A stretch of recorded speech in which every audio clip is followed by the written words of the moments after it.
Words are such funny things. They can run and dance and jump and sing.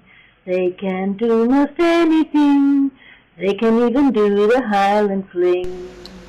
Good day. Just want to talk about my hater for a moment. I don't want to really give him that much attention.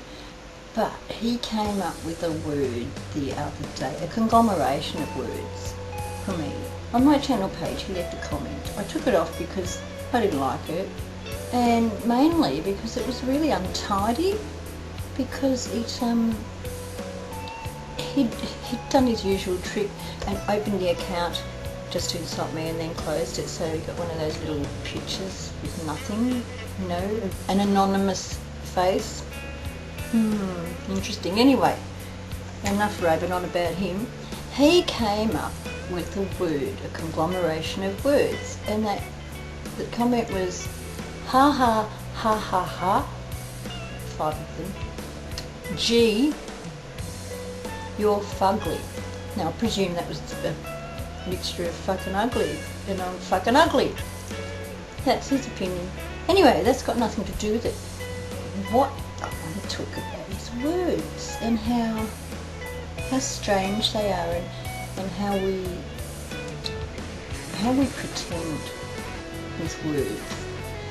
I'm thinking about when I was younger and there were certain words. You know how you always, I don't know if you do this, but I do. When I first started work in the education department, when I first was a mum and I went to mothers' meetings and all the teachers would talk in that, you know, acronistic way that they do. Oh, you know what I mean. In letters. They'd come out with the strangest things, and I would sit there and nod sagely because I didn't want to look stupid. And now I realise I wasn't stupid, I just didn't know their lingo. But they'd come out with things like, yes, and we must continue the USSR in that classroom. I think they've got a nation in the classroom. It took me a year to find out that USSR stood for Unsustained Silent Reading. I still don't know what the unsustained bit was all about. That was one of those fads that comes and goes in the education system. As soon as the kids have mastered it, they change it. As soon as the teachers have mastered it, they change it. Getting off the bloody track again. But that's me. That's what I do. Anyway, what I want to know is, can you think of words that for years confused you, or, you know, fascinated you, whatever, or you mispronounced? I'll give you a few of mine. Halcyon. Now for years I pronounced that helicon. Now I knew that it had something to do with the good old days because it was always used in reference to the good old days.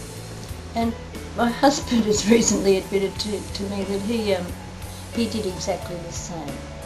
For years I had no idea what a nemesis was, but I thought it was something that wasn't good because the good person always had a nemesis and it was the bad person. So you figure these things out. And another one that used to get me was macabre, and I always called it macabre.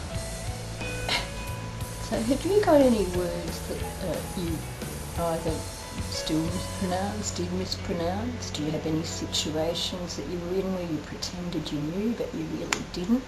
I went through most of my career pretending I knew. At least I thought that I was pretending, but now that I've left it, I realise I did actually know quite a bit more than I thought I knew. Anyway, tell me your words. My favourite one. And thank you to Rob Northampton for writing a wonderful poem containing this word, is crepuscular. I'll spell it for you down here. And maybe you can come up with one that's your favourite or that you can use in a sentence or whatever. Let's play with words a bit. I think that would be good. Okay, I'm off now. See you later.